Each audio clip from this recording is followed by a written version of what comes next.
Don't mind the neighbor's dog over there. But today's quick overview, I'm going to try and do this in 5 minutes. Overview of what I've got going in the backyard. So, obviously, the quail. And so, their main job is to produce nitrogen fertilizer for my plants in my gardens so that I can eat. And then also is to produce more food for themselves because eventually I want to be able to grow all the food for the quail. Right here I've got persimmon trees. I want to get some, or I will get some other trees going as well. Those need to go in the ground though. And of course like rosemary and whatever. Garden bed, this is going to be the, hold on. This is kind of the layout right here. I'm going to have those two, fire pits back there. Need to get rid of all that cardboard. But so the quail were here. And I just kind of hoed up the ground a little bit and mixed that nitrogen fertilizer around. By fertilizer, I mean quail poop. And so I just kind of mixed that around. As you can see, they pretty much destroyed most of the vegetation. A little bit of grass, which I should probably just pull out, especially while it's almost dead. But you can see some seeds in here that I planted. That's that's a little, I need to remember the name of this stuff, garbanzo bean. That looks like a little lentil right there that's about to sprout. But basically I went to the store and bought a bunch of different bean seeds, and I planted them in here. And I planted greens as well, so here's something sprouting up. Maybe it's a weed seed, maybe it's not. But basically I'm cover cropping this whole bed right here very densely, and this is going to add a lot of basically vegetation and biomass to the soil, because this soil is just sandy. So we'll get biomass through the roots and through what's on top. And I'm going to grow some oats and probably some corn and soybeans, because that's those are important food for the quail. And those are the oats are gonna be part of the cover crop and a production crop. All right, peach tree here. It's not trimmed the way it should be, but that's fine. I'll trim it over the winter and get it shaped a lot better over the winter time. Fire pit here. Yeah, I gotta burn all these boxes. So what happens when you're having a baby soon is you get a lot of boxes. But yeah, just producing ash and things for the garden in there. And yeah, that's pretty much it. Oh, I got a compost pile. That thing's just to keep water off. If it's raining real bad, they can go in there. But they do have a little box they can go in as well. But they're probably wanting some feed here pretty soon. Let's go look at the compost and we'll feed the quail. Go look at the neighbor's dog. Hey, buddy. Yeah, so the compost, I'm not going for heat or speed, but there's a bad experiment gone wrong with black beans, and just a bunch of yard clippings and stuff. Ooh, and somebody was getting rid of sweet potatoes, so you know what I'm going to do here? Oh, and that's a bunch of pears. I need to get seed out of them. They're rotten, of course, but seed is still good. So I'm going to just bury that because, oh, it's sprouting right there. So we're about to have some sweet potato right there. There we go. All right. Oh, we're feeding the quail. Oh yeah, I got 1 minute to feed the quail. Oh, another thing I gotta show you is pineapples.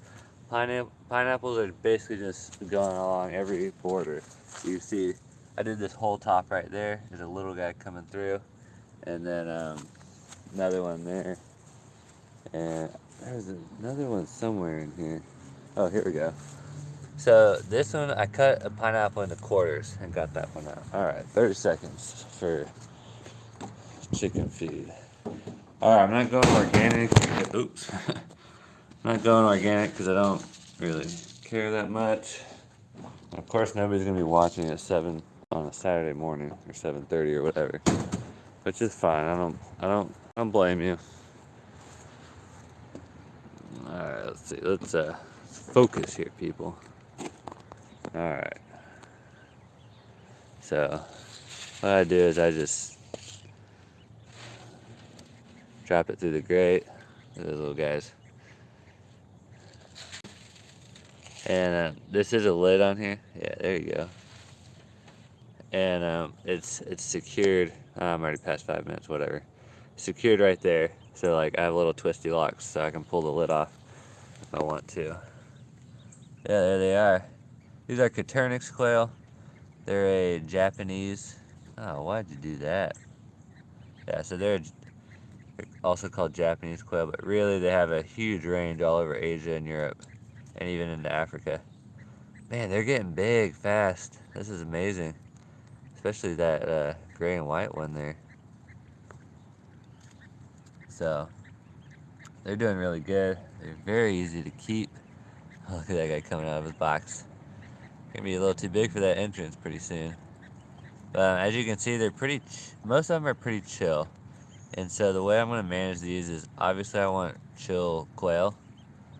And I may, never mind, I'm not gonna tell you about that.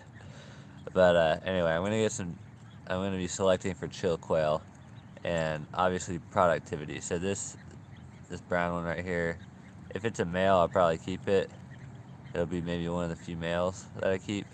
And then if it's a female, I'm definitely gonna hatch her eggs out. Cause I like the brown patterning better. It's just less noticeable to predators, I feel like.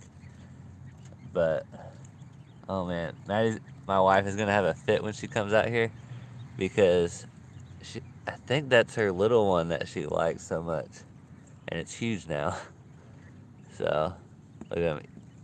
Oh, hold on.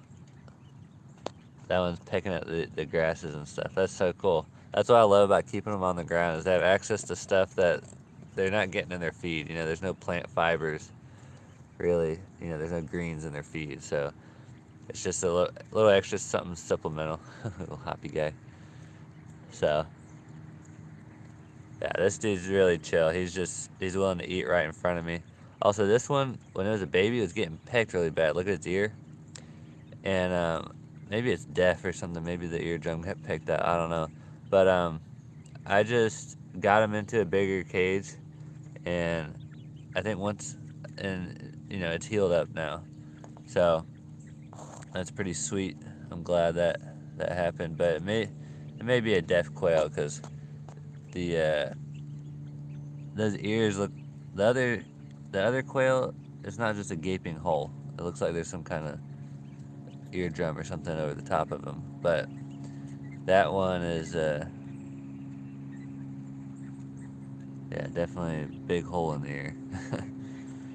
So we'll see. All right, they're getting used to me now. That's good. That black and white one is cool, but pretty shy. So I'm glad it's coming over here now. Oh, there's Maddie's tiny one that just went by back there. Okay, it's still pretty small. But yeah, you just got to be around them. They'll get used to them. You know, if you get them a little hungry and then you feed them, they'll come out close to you. And that's pretty much how we've domesticated any animal. Is we got them hungry, and then we fed them. And that's how I'm pretty sure that's how you got dogs. People train hawks like that. I don't think it's unethical. It's just, I mean, I get hungry. I'll do stuff that I normally wouldn't for food if I'm hungry. Not anything weird, obviously, but it's just they're good on water. It's just the nature of it. But yeah, so far these have been very easy animals to keep. I mean, they seem to be pretty content. They're not loud, as you can hear a little bit of chirping.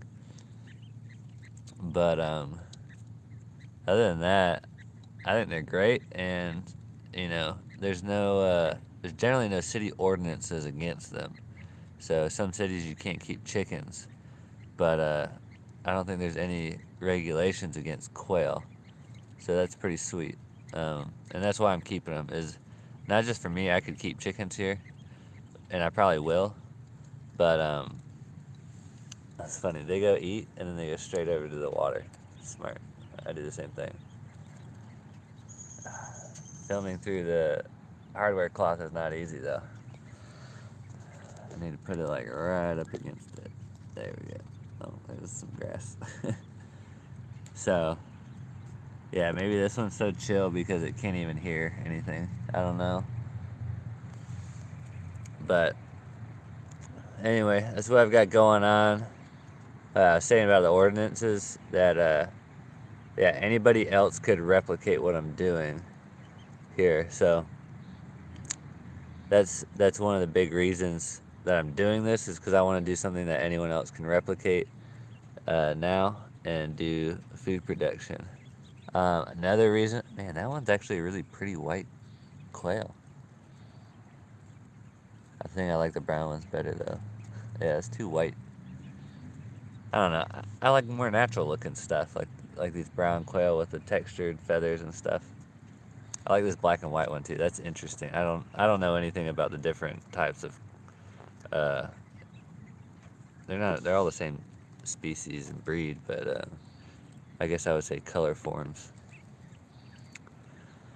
But yeah, I think really the whole goal is to get other people interested in producing food in their own backyard, or somebody else's backyard, or somebody's vacant land that they're just ignoring because they're too wealthy to even bother with it. So, well, whatever.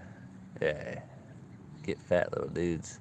So I'm not gonna know what's a male and what's a female until the males will start to crow and they'll start to mate. So I'm just gonna have to sit out here for a few minutes one day and see who's breeding, and whoever's on top, that's the male, obviously. Well, hopefully you know how that works. But yeah, it, I'm pretty excited about these birds. I guess, oh, they're getting all hoppy. That's so funny. I don't know why they do that. It's like they all get in this little hoppy fit. But anyway, I'm gonna peace out now. We're gonna try and keep these under 10 or 15 minutes.